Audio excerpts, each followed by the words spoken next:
এই পর্বে আমরা ইজি ফিজিক্স বই থেকে ষষ্ঠ অধ্যায়ের অনুশীলনীর দ্বিতীয় সৃজনশীল প্রশ্নটি সমাধান করব। এই প্রশ্নগুলো সমাধান করলে বা ব্যাখ্যা বিশ্লেষণ যদি বুঝো তাহলে প্রশ্নের সমাধানের ধরন এবং পরীক্ষা এই টাইপসের প্রশ্ন আসলে উত্তর করা তোমার জন্য কিছুটা সহজ হবে। প্রথম প্রশ্ন হচ্ছে, দুটি বস্তুর মধ্যে তাপের আদান প্রদান কিসের উপর নির্ভর করে? এটা খুব সিম্পল বিষয় যে দুটি বস্তুর মধ্যে তাপের আদান প্রদান নির্ভর করে তাপমাত্রার উপরে।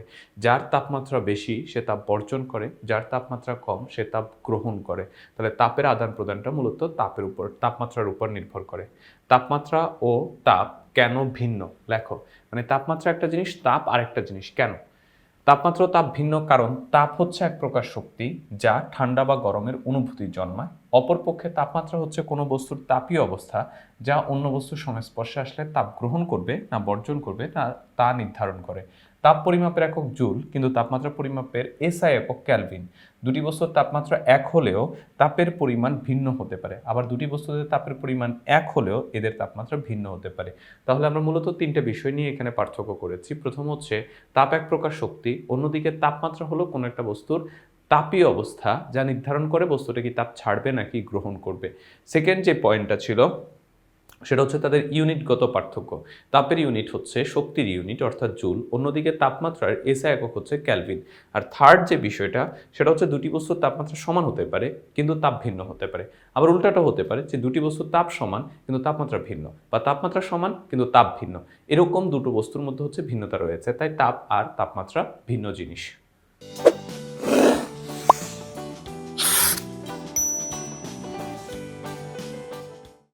আমরা উদ্দীপকটা খেয়াল করি। দুটি ধাতব দণ্ডের দৈর্ঘ্য হচ্ছে 6 মিটার। মানে এখানে দুটি ধাতব দণ্ডের কথা বলা হয়েছে এবং দুটির দৈর্ঘ্য হচ্ছে 6 মিটার। একটা তাপমাত্রা 30 ডিগ্রি সেলসিয়াস থেকে বাড়িয়ে 80 ডিগ্রি সেলসিয়াস করা হলো। মানে শুরুতে 30 ছিল, তাপ দেওয়া হলো, তারপর তাপমাত্রা হলো 80 ডিগ্রি সেলসিয়াস।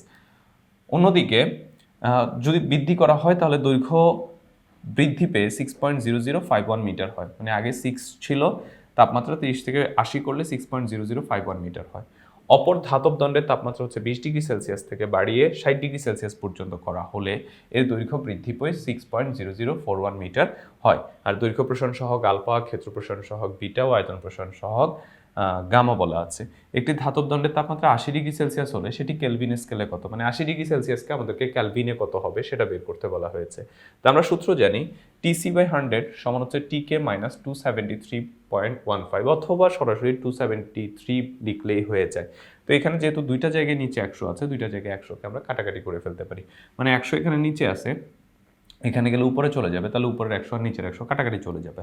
তাহলে আমরা এখান থেকে লিখতে পারি টিসি সমান টিকে মাইনাস হচ্ছে 273.15। এখন তাহলে এখান থেকে টিকে সমান কি হবে? এটা এই পাশে প্লাস হয়ে যাবে।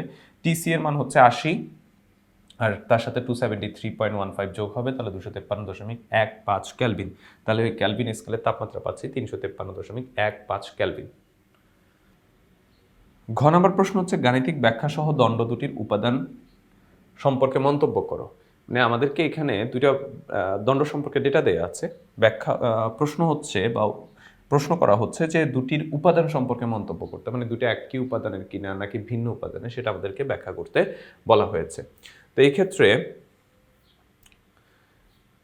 আমরা প্রথম দণ্ড এবং দ্বিতীয় দণ্ড দুইটার ক্ষেত্রে আমরা শুরুর দৈর্ঘ্য দেখিয়েছি 6 মিটার। তার মানে প্রথম দণ্ডের দৈর্ঘ্য হচ্ছে 6 মিটার এবং তাপমাত্রা যখন 30 থেকে 80 করা হয় তখন তার দৈর্ঘ্য হয় হচ্ছে 6.0051 মিটার। তার মানে দৈর্ঘ্য 6 ছিল, দৈর্ঘ্য এতটুকু হয়েছে। অন্যদিকে আদি তাপমাত্রা ছিল 30 ডিগ্রি সেলসিয়াস এবং পরিবর্তিত তাপমাত্রা হচ্ছে 80 ডিগ্রি সেলসিয়াস এবং তার দৈর্ঘ্য প্রসারণ সহগ ধরে নিচ্ছি আলফা 1।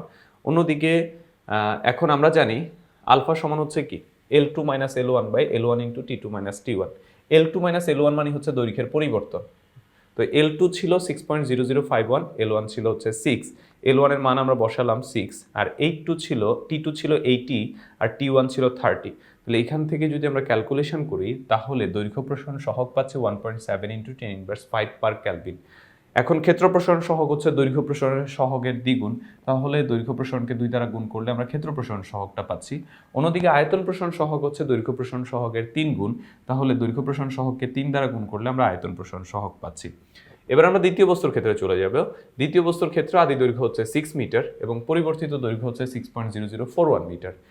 এরপরে আদি তাপমাত্রা ছিল হচ্ছে 20 ডিগ্রি সেলসিয়াস এবং পরিবর্তিত তাপমাত্রা হচ্ছে 60 ডিগ্রি সেলসিয়াস। এখন তাহলে এই ক্ষেত্রে দৈর্ঘ্য প্রসারণ সহগ আলফা 2 সমান হচ্ছে L2 - L1 by L1 into T2 - T1। L2 ছিল 6.0041, L1 হচ্ছে 6, আর L1 6, T2 ছিল 80, T1 ছিল হচ্ছে 20। এখান থেকে ক্যালকুলেশন করলে আমরা পাচ্ছি 1.7083 ইন্টু 10⁻5 পার ক্যালভিন। অন্যদিকে আমরা প্রথমটার ক্ষেত্রে দৈর্ঘ্য পেয়েছিলাম কত? প্রথমটার ক্ষেত্রে আমাদের দৈর্ঘ্য ছিল হচ্ছে 1.7 ইন্টু 10⁻5। একটার ক্ষেত্রে 1.7083, আর একটার ক্ষেত্রে হচ্ছে 1.7 ইন্টু 10⁻5। তো অটোমেটিক্যালি ক্ষেত্র প্রসারণ সহগ এবং আয়তন প্রসারণ সহগের মধ্যে খুব সামান্য একটু পার্থক্য হবে, কারণ যেহেতু হচ্ছে দুইটার ক্ষেত্রে দৈর্ঘ্য প্রসারণ সহগ অলমোস্ট সেম। তো যেহেতু দুইটার ক্ষেত্রেই দৈর্ঘ্য প্রসারণ সহগ, ক্ষেত্র প্রসারণ সহগ এবং আয়তন প্রসারণ সহগ অলমোস্ট সেম, সুতরাং দুইটা ভিন্ন উপাদান হওয়ার কথা না, দুইটা সেম উপাদান। তাহলে আমাদেরকে যে প্রশ্ন করলো উপাদান সম্পর্কে মন্তব্য করা, আমরা বলতে পারি দুটি দণ্ডই একই উপাদানের তৈরি।